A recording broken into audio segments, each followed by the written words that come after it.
where Muhammad Chivumbi has been arraigned with other 24 suspects in the terrorism-related charges. I want to confirm to you that the magistrate has so far dismissed the appeal where they wanted the court to look into a matter where his lawyers applied over human rights violations in his arrest, to the extent that even up to now he has not made any statement at any stage of this case against him. Right now, at this very moment, we are being told to go out of this.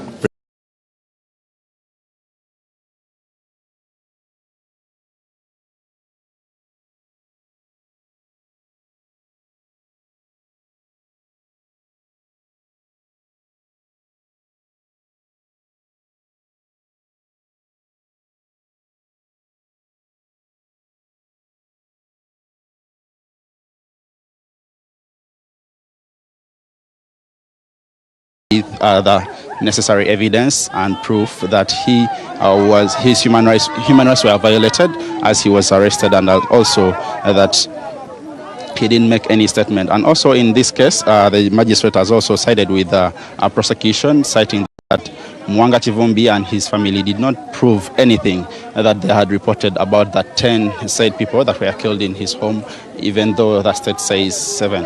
For now, I want to confirm to you that we are chased from these premises, and I want to stop by right here. But then after, we shall come back to you and give you everything that is happening at Butambala. Sulaiman Sebugwawo there joining us live from the Butambala Chief Magistrates Court. Now, still on matters judiciary, Nakawa LC5 Councillor John Mary Sebufu has been further remanded by the Chief Magistrates Court in Nakawa until March 3rd, 2026. Now, after Magistrate Sanula Nambozo said the court could not process his bail application due to the defense's failure to successfully upload sureties and the details onto the ECMIS system. Now, the defense lawyer, Kato Tumsime, maintained that he had uploaded all the necessary documents and blamed the court system for the glitch that led to his client's continued detention, requesting a standover and bail hearing. Let's hear the latest on this matter.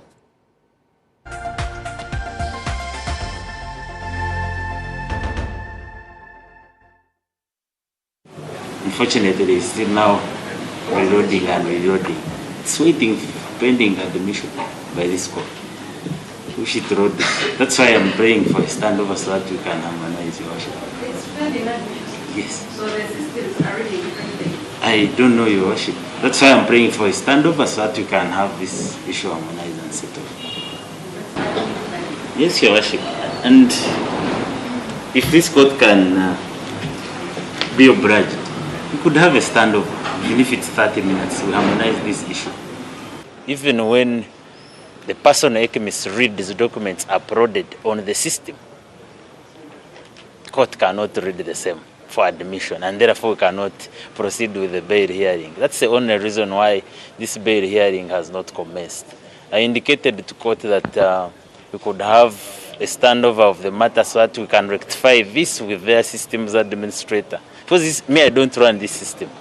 I only own an account where I upload documents. And to say that this is what I always do on a daily basis. And it's so sorry that they can say that they cannot read, and then we can't even get a standover, we can't get a short adjournment, and the matter is basically adjourned. On that basis, that the system is having a problem, which could be settled, I don't know for how long. But I decided to adjourn the matter to the 3rd of March, which will be for bail hearing. But this all calls for the unreadiness of the judiciary itself to run the systems, to manage the systems, because if a system is down, you cannot then blame it on the council.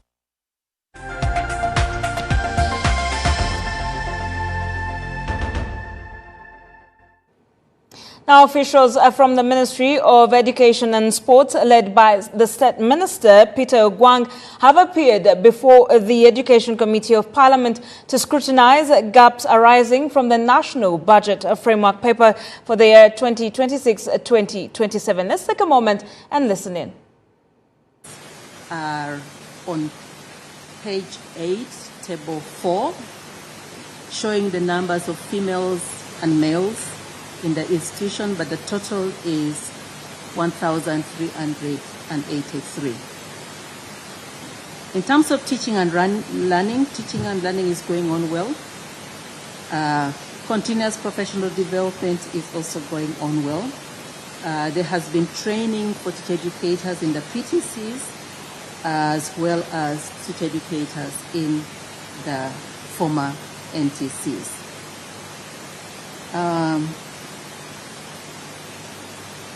In terms of community outreach, chair and members, UNITE has adopted the practice of using the nearby schools to enable students practice teaching as teaching is going on within the training institution. So that is going on in the nearby institutions. Administration and support services.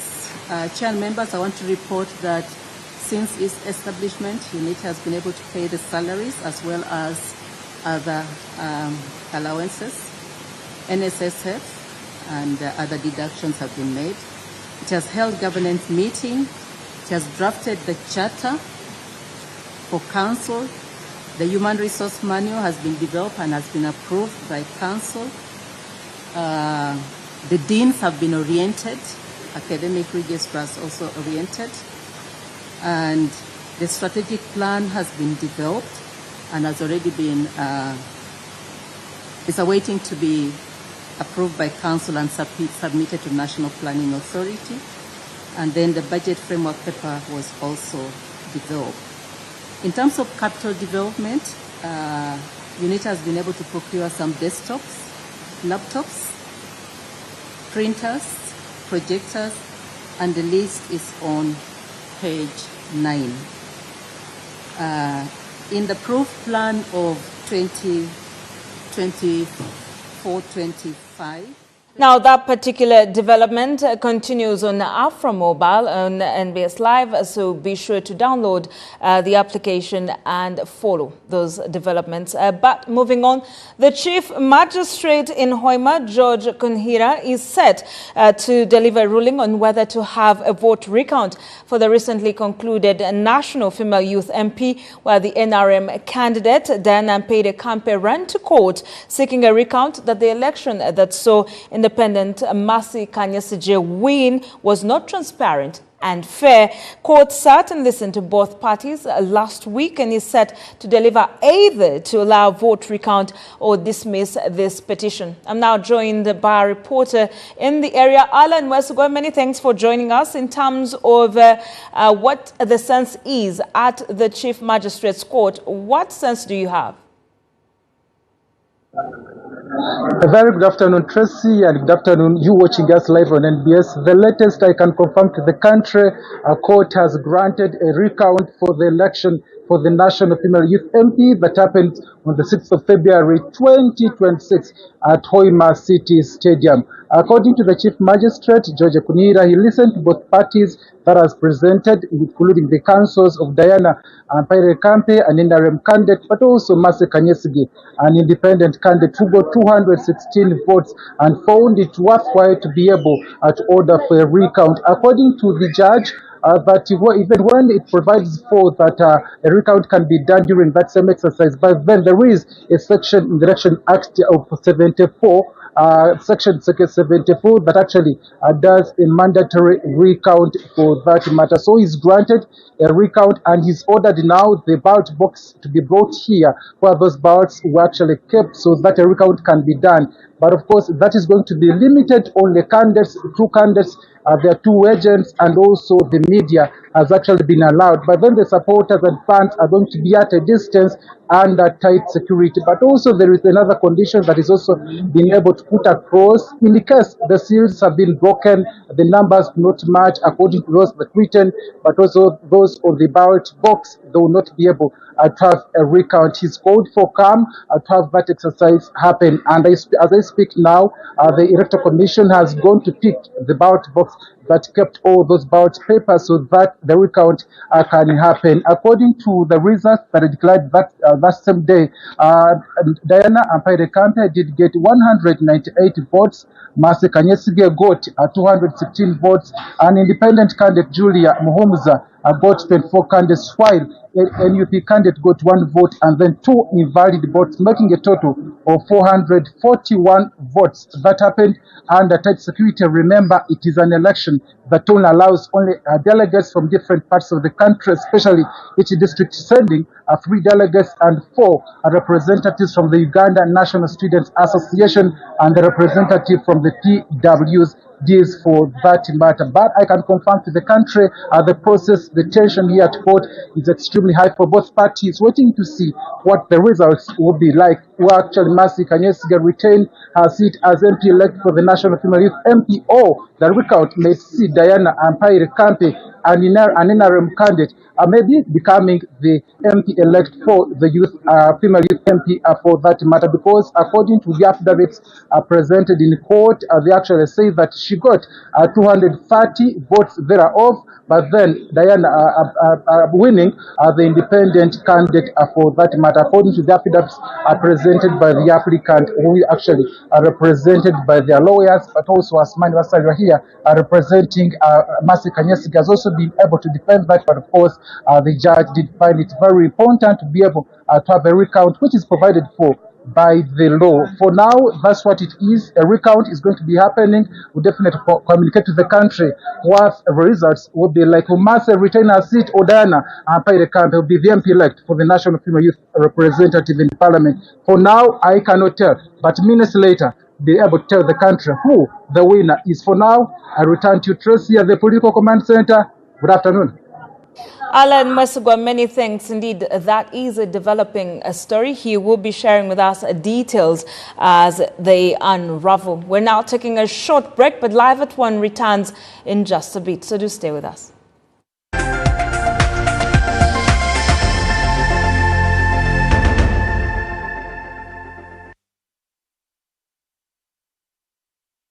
For 40 years, technology has redrawn the map of possibility in Uganda. From the first mobile call to digital money to a nation operating at the touch of a screen. This is a story of progress, access, and transformation.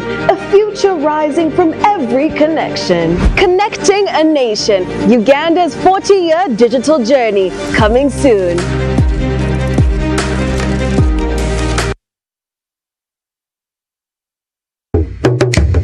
Eno y'ensibuko y'obulungi bw'ennyaffe Uganda, ensozi ezigulumidde n'ebibira ebiziyivu kyokka nga bikwesa ezzaabu. Wali olabye ku mazike wakati mu kiragala, obuwangwa n'ennono ebyewuunyisa, ebibuga, ebinyonyi, obutonde obweyagaza, kw'ossa amazina n'embeera z'abantu, byonna mu pulogulaamu Lambula.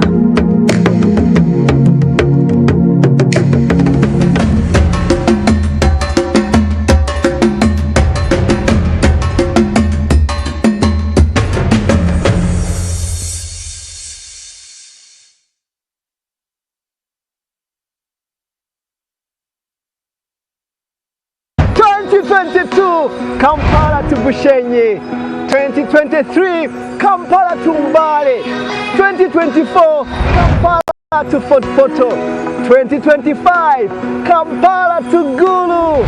Welcome to John Walker 2026, and this time it's Kampala to Hoima. We'll be engaging with the roadside communities, we'll be engaging with schools, public administrators, law enforcement officers, Ministry of Works officials, and we are saying, hey, it's possible to create safe roads and save lives.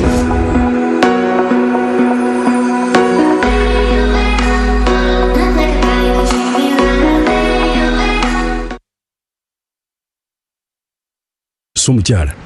Yes, Daddy. You know the children are going back to school and things are a bit tight. For now, why don't you take half of the fees to junior school, and for the school van contribution, we shall pay later. Daddy, why don't we pay using MTN Momo, where we stand a chance of winning school fees for a whole year and more. By the way, you can also apply for a school fees loan, and also participating schools can win a school van. That's right! Win school fees for a whole year and more. Get more goodies and a school van for participating schools. You can also apply for a school fees loan. Simply dial *165*80# or use the Momo app.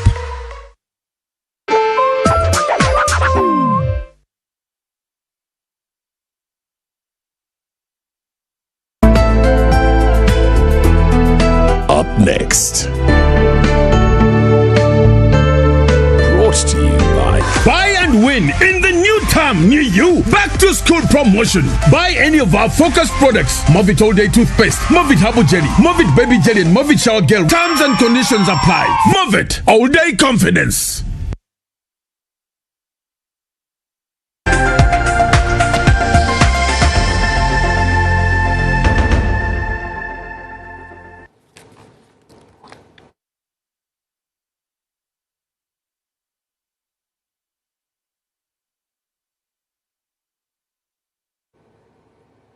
Welcome back. You are watching Live at 1 with me, Tracy Kansimi. Now, the Minister of State for Energy, Okasai Opulot, has called for increased access to affordable financing to accelerate the adoption of electric cooking technologies, saying that high equipment costs and limited availability remain major barriers to the uptake. The Minister made the remarks while officiating at the launch of the Modern Energy Cooking Services Trust Fund, an affordable electric cooking financing facility rolled out by Equity Bank Uganda in partnership with UK Aid and the Ministry of Energy and Mineral Development during a stakeholder information session held in Kampala.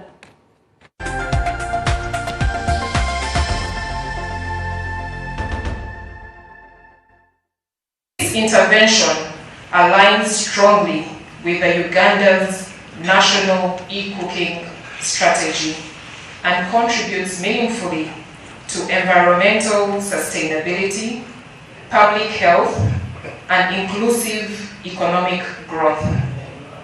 Uganda is among the countries where less than 20% of the population has access to clean cooking technologies. It is central to Uganda's energy transition agenda, with clean cooking links to our climate action, public health, gender, and broader sustainable development objectives. While we have made progress in electricity generation,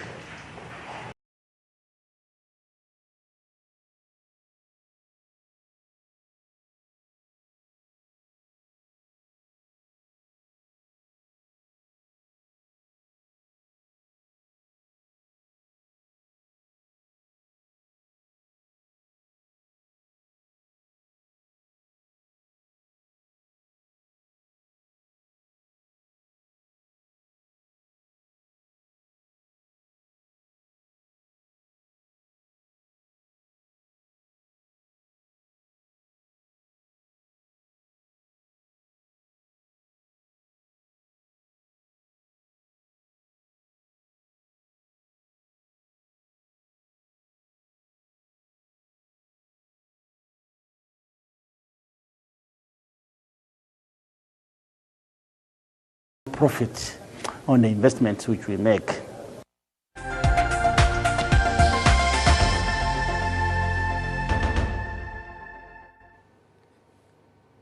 Now, on the foreign scene, a high-stakes second round of nuclear talks between the U.S. and Iran is set to be held at the Omani embassy in Geneva, Switzerland.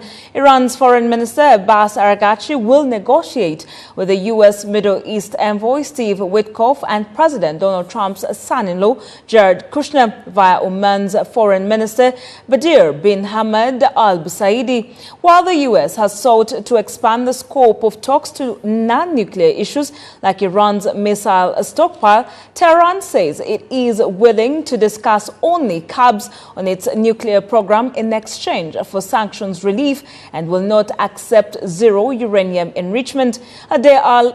Day earlier, Aragachi met International Atomic Energy Agency head Rafael Grossi for deep technical discussions with nuclear experts. Donald Trump has said he will be indirectly involved in the talks between Iran and the United States, which are due to begin in Geneva later on Tuesday. Now, speaking to reporters aboard Air Force One, the U.S. president added that he believed Iran wanted to make a deal over its nuclear program.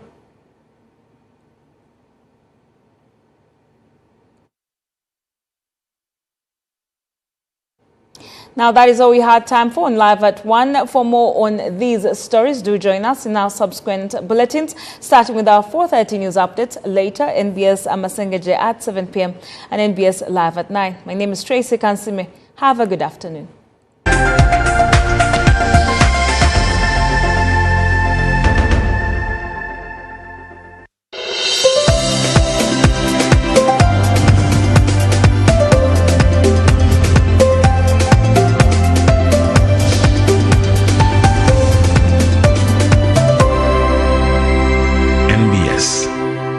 Always.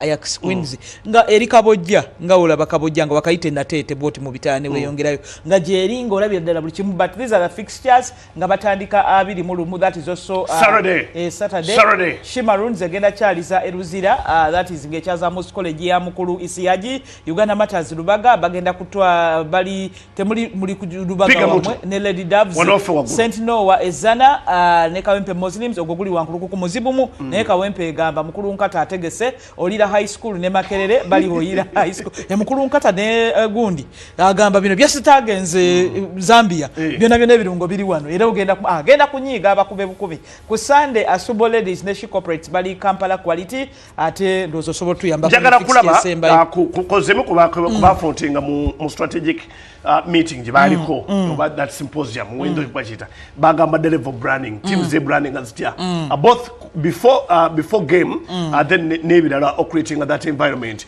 okongera okusikiriza abantu but anti branding also challenging is time never have a time branding needs finances Stuart kuba branding yetaga those big banners, the pull up banners, then wetaga